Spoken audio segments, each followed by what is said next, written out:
Well, guys, the end of the week is finally coming. And so let's look at some of the end of the week weather. Okay, we have stormy, windy, rainy conditions for the northwest. We'll be talking about that in just a little bit.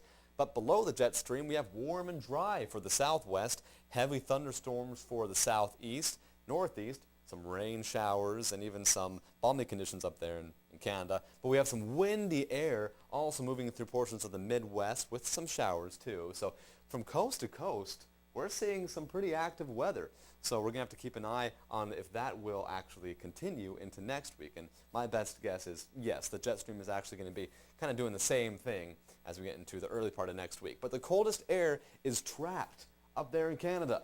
And who knows what the heck that's all about. Okay, but we should see that still slowly start to slide down, and by the latter part of October, we might see some of that colder air with a little bit of snow, but I'm not going to put your hopes up yet because that might stall a little bit, so we'll have to wait to see. All right, average times to see frost.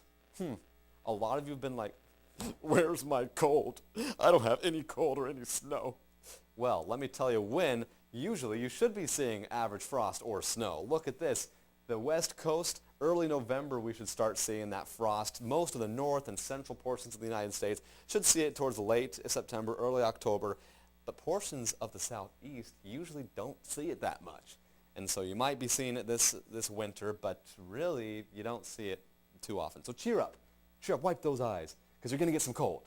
Just cheer up a little bit. Okay, let's look at the northwest because I have some exciting news for those who love storms like me. I'm not going to hide it, okay? I love storms. So here we have it.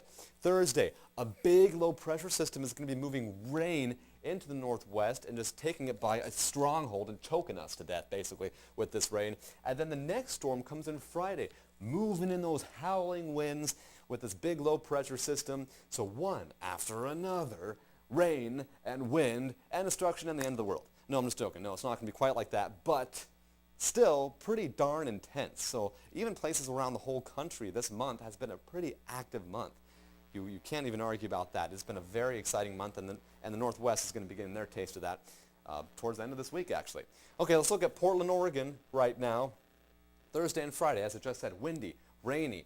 Highs will be, though, closer to normal, but as we head farther north, like towards Seattle, it's still going to be in the upper 40s, lower 50s. Coeur d'Alene, portions in the higher elevations of Idaho, we could see some snow, so that's also pretty exciting.